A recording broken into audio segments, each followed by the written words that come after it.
বাক্য গঠন করতে আমার সমস্যা হচ্ছে, এছাড়া আমি বাক্য গঠন করতে পারি না। আমি ইংলিশ বুঝি, বাট আমি বলতে গেলে আমার মাথা ব্ল্যাঙ্ক হয়ে যায়। I can't make any sentence. The main problem is making my sentence. Structure বুঝি না, এইটা সেটা অনেক অনেক প্রবলেম আছে। এইটার আনসার যদি আমি এভাবে দিই যে আপনি তো একসময় এই বাক্যটারও স্ট্রাকচার তৈরি করতে পারতেন না, যেমন আমি বাজারে যেতে চাই, এটাও তো আপনি পারতেন না। তাহলে এখন তো এটা পারতেছেন, that means I want to go to market, এটা বলতে পারতেছেন। কীভাবে? কারণ আপনি এটা প্র্যাকটিস করেছেন, আপনার জন্য এটা সহজ হয়ে গেছে। তার মানে আপনি যদি আরও বেশি বেশি প্র্যাকটিস করেন, তাহলে যে বাক্যগুলো এখন আপনি পারছেন না, এগুলো তখনও আপনি পেরে যাবেন ইনশাআল্লাহ। পারা যাবে না?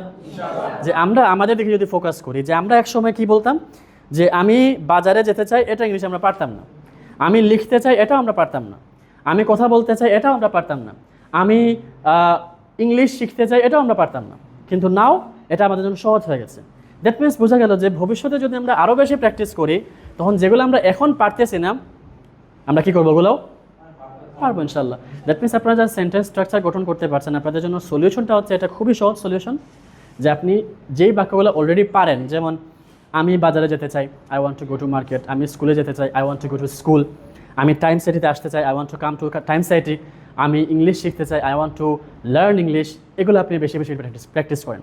অ্যাটলিস্ট আপনি প্রতিদিন টার্গেট রাখবেন যে আমি 500 বাক্য প্র্যাকটিস করব।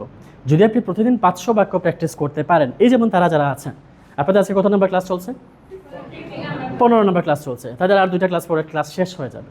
তো এই শেষ হয়ে যাওয়ার পর তাদের দায়িত্ব কী? দায়িত্ব হচ্ছে এভরিডে অ্যাটলিস্ট 500 বাক্য ইংলিশে প্র্যাকটিস করা।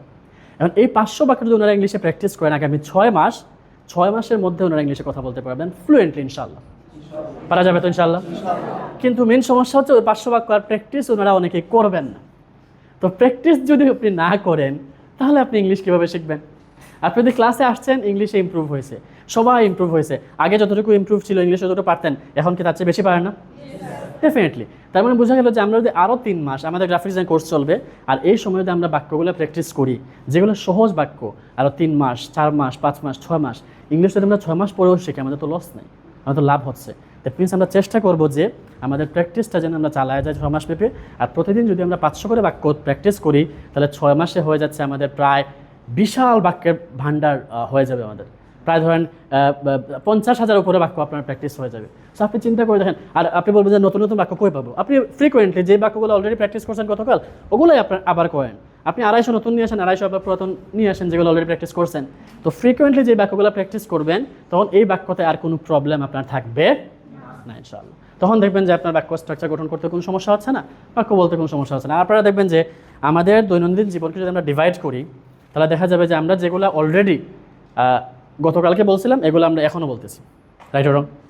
আমরা গতকালকে বলছি আম্মা আপনি কি ভাত খেয়েছেন, আজকেও কিন্তু আমরা এটাই বলবো যে আম্মা আপনি কি ভাত খাইছেন, আম্মা তুমি কি ভাত খাইছো। সো এই একই বাক্য যদি আপনি 100 বারও প্র্যাকটিস করেন, আপনার তো লস নেই, আপনার ইংলিশ শিখতে পারলেই হলো।